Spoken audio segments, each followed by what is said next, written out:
Salam damai sejahtera di dalam nama Tuhan Yesus Kristus. Senang berjumpa lagi dengan saudara-saudara di dalam kasih dan kebenaran Tuhan. Pada hari ini saya akan kembali menyampaikan renungan saya dari firman Tuhan, di mana topik yang kita ingin sama-sama diskusikan, pelajari bersama dari firman Tuhan ialah penjala manusia. Dari ayat yang kita akan baca, kita akan mendapatkan pengertian secara mendalam, secara utuh, apa yang dimaksudkan oleh Tuhan untuk kita.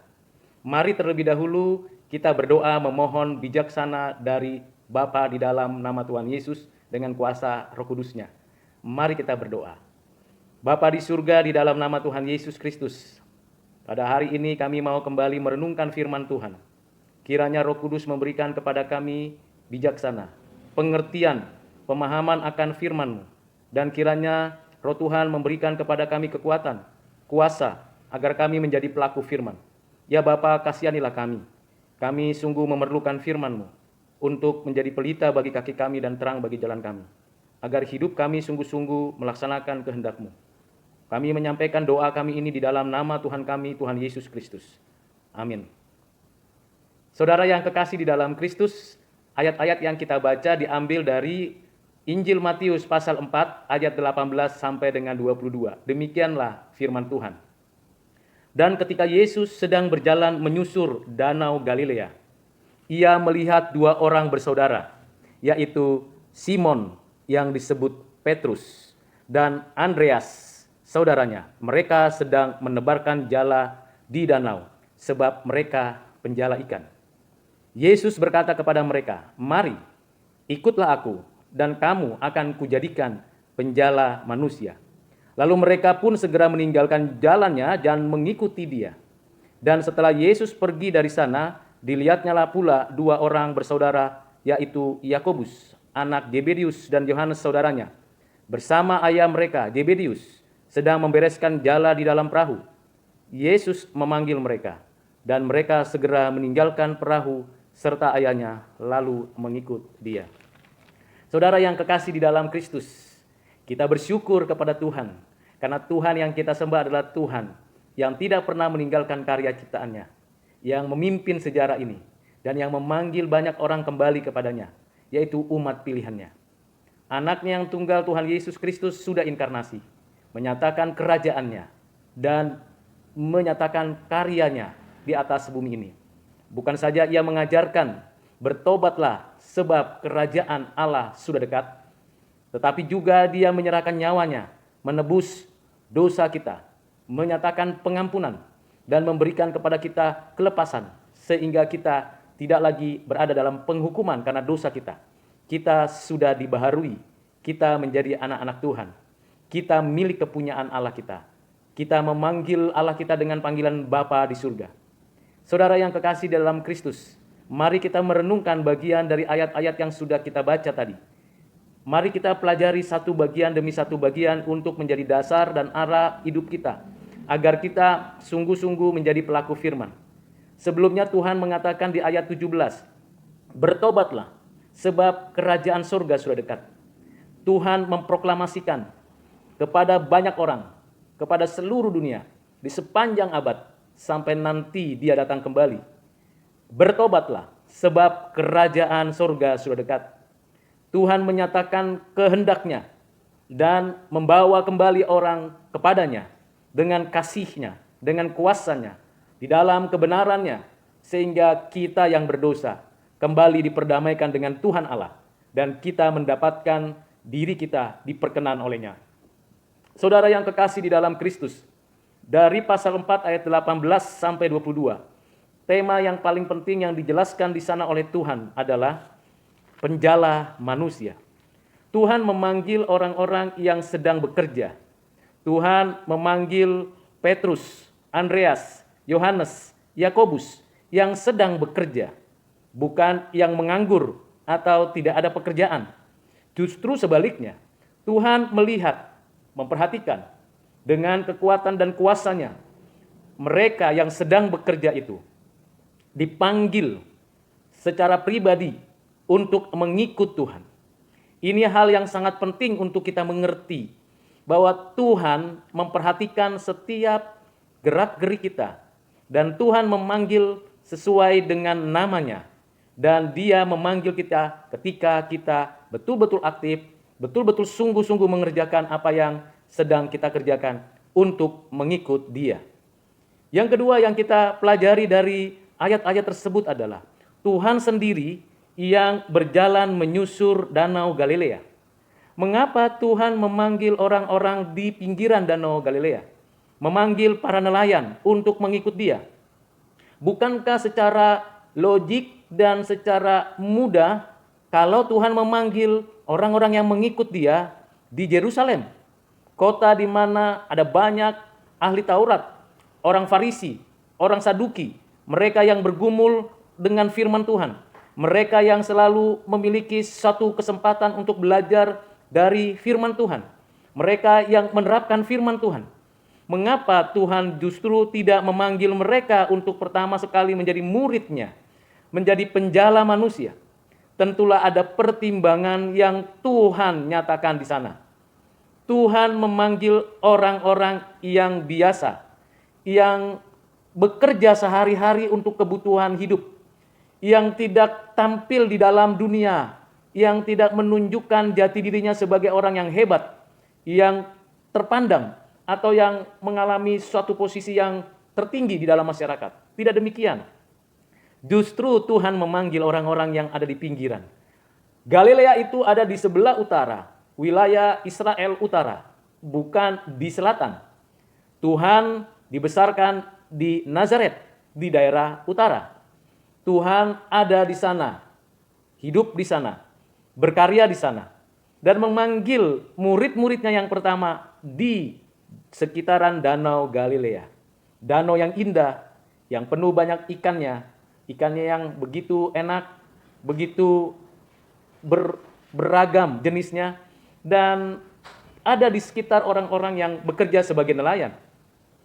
Tuhanlah yang mencari manusia. Kalau agama yang kita buat, yang manusia nyatakan, itu adalah usaha saya, usaha manusia untuk mencari Tuhan. Tetapi karena dosa, maka usaha kita diarahkan kepada Tuhan yang kita buat sendiri, yang kita imajinasikan, yang kita pikirkan, atau yang kita rancang sendiri. Tetapi Tuhan semesta alam, pencipta langit, bumi, dan segala isinya, yang menciptakan segala sesuatu, yang memelihara segala yang diciptakannya, datang ke bumi ini, hadir di tengah-tengah umat manusia. Dan di dalam misinya, Tuhan, anaknya yang tunggal, Yesus Kristus, datang, memanggil, berinisiatif.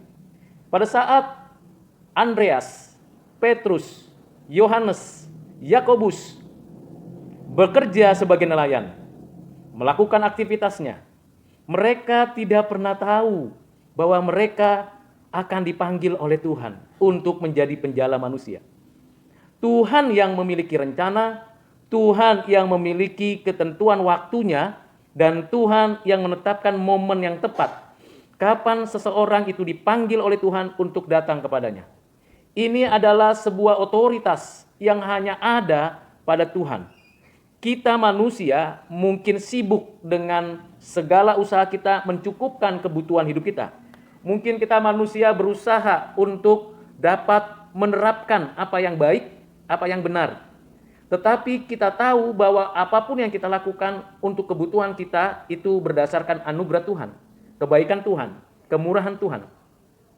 Pada momen di mana Andreas, Petrus, Yakobus, Yohanes bekerja, pada momen di mana mereka sedang berada di wilayah di mana mereka menghasilkan sesuatu untuk kebutuhan mereka, pada momen itu Tuhan memanggil mereka.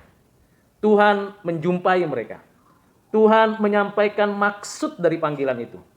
Ini adalah hal yang paling penting dan yang paling bernilai di dalam kehidupan dari Petrus, Andreas, Yakobus, dan Yohanes. Mengapa paling penting? Karena yang memanggil adalah pemilik jagat raya ini.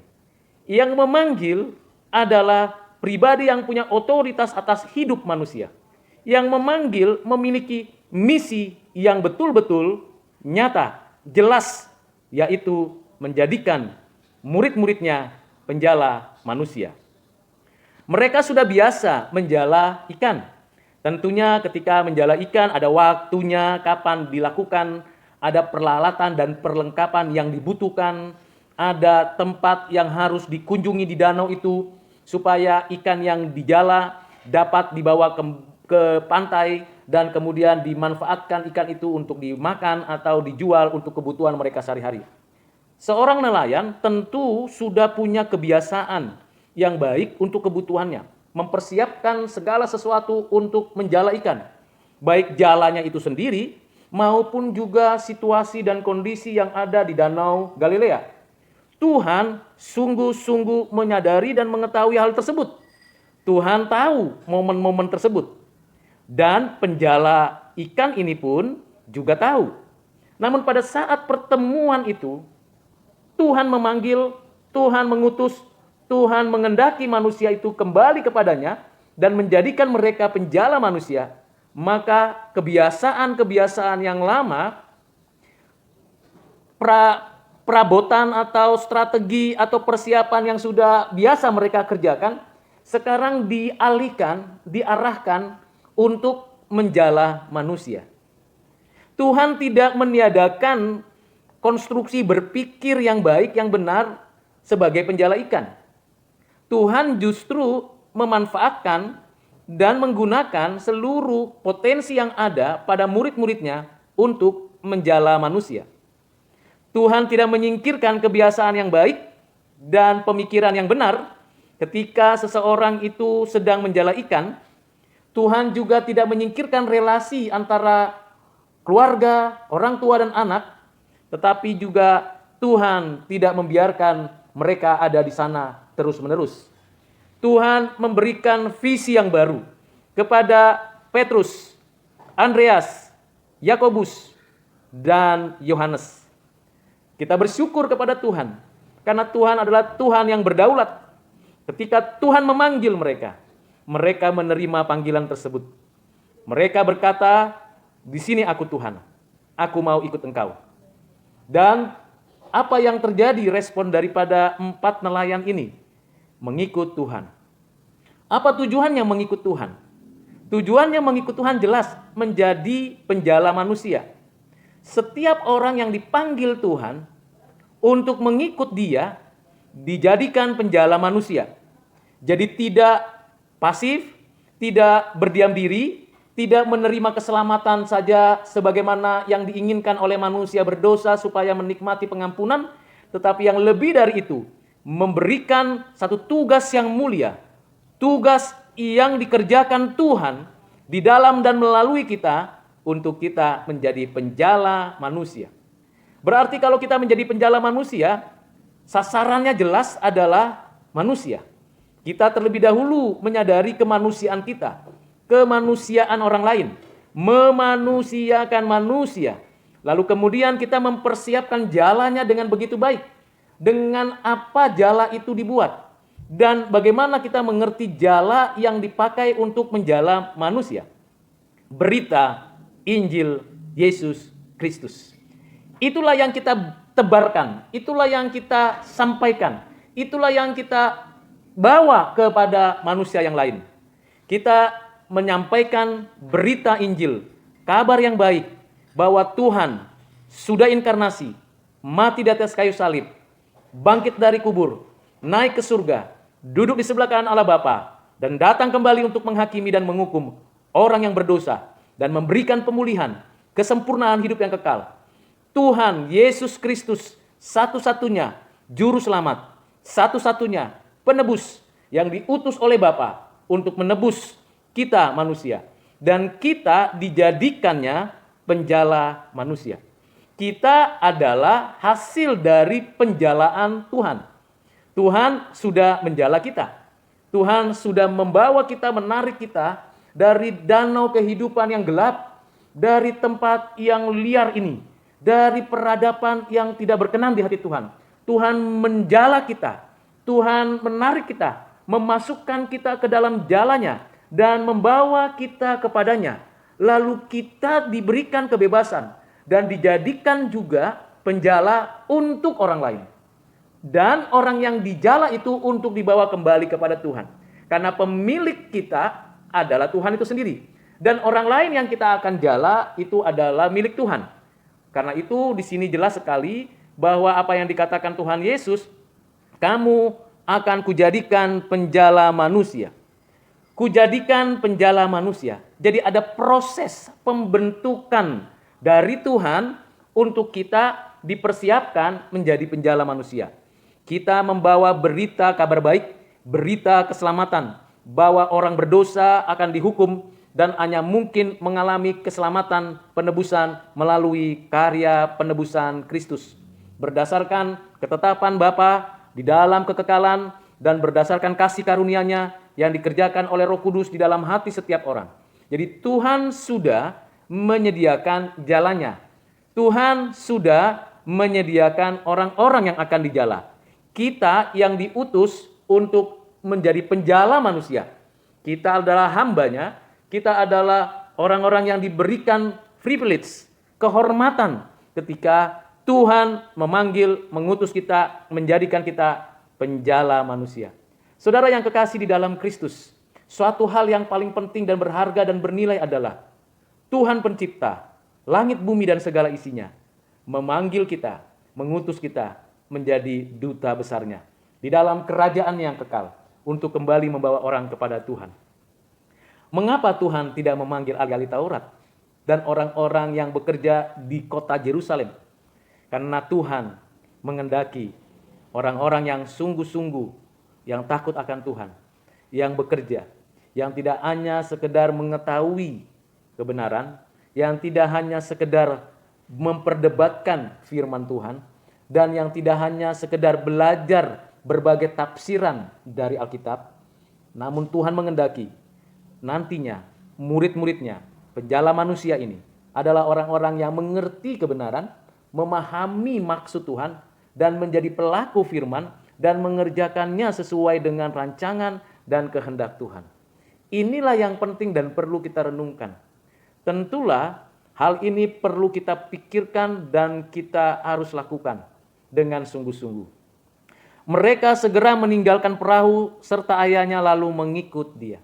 Ada otoritas dari Tuhan yang dinyatakan Tuhan untuk kita dijadikan penjala manusia. Kuasa Injil, kekuatan dari Allah, pekerjaan Roh Kudus yang memampukan seseorang untuk meninggalkan hal yang buruk, meninggalkan kehidupan duniawi, meninggalkan pekerjaan-pekerjaan yang sia-sia untuk datang kepada Tuhan. Ini bukan berarti Yohanes dan Yakobus meninggalkan orang tua mereka. Ini bukan berarti Yohanes dan Yakobus tidak memperdulikan orang tua mereka. Tidak demikian. Justru sebaliknya. Orang-orang yang menjadi penjala manusia akan lebih mengasihi orang tua mereka, lebih memperhatikan dan peduli kepada orang tua mereka, terlebih lagi mereka yang belum mengenal Tuhan. Tugas kita, saudara dan saya, ialah penjala manusia. Membawa kembali kepada Tuhan.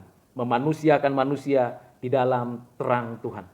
Kiranya renungan singkat ini menuntun, mendorong, memberikan arah kepada kita sekalian, untuk kita berjuang, bergerak, maju, menjadikan orang-orang di sekitar kita, keluarga kita, kelompok-kelompok di mana kita berada, di kampus, di sekolah, di kantor kita, dalam perjalanan, di mana kita berada, menjadikan orang lain adalah murid Tuhan, dan kita adalah penjala mereka. Kiranya renungan firman Tuhan ini menjadi berkat bagi saudara sekalian. Tuhan Yesus memberkati. Mari kita berdoa memohon kekuatan dari Tuhan. Bapa Surgawi, terima kasih untuk renungan firman-Mu, agar kami boleh menjadi penjala manusia. Mampukan kami, bentuk jadikan kami, agar kami sungguh-sungguh menjadi penjala manusia. Dengan kuat kuasa Roh Kudus-Mu, dengan pengajaran-Mu, dengan kebenaran firman-Mu, kami sungguh-sungguh melakukan kehendak-Mu ini dengan benar. Biarlah kami tidak pasif, tapi kami aktif mengerjakannya bagi kemuliaan nama-Mu. Di dalam nama Tuhan Yesus, kami berdoa, kami bersyukur. Amin.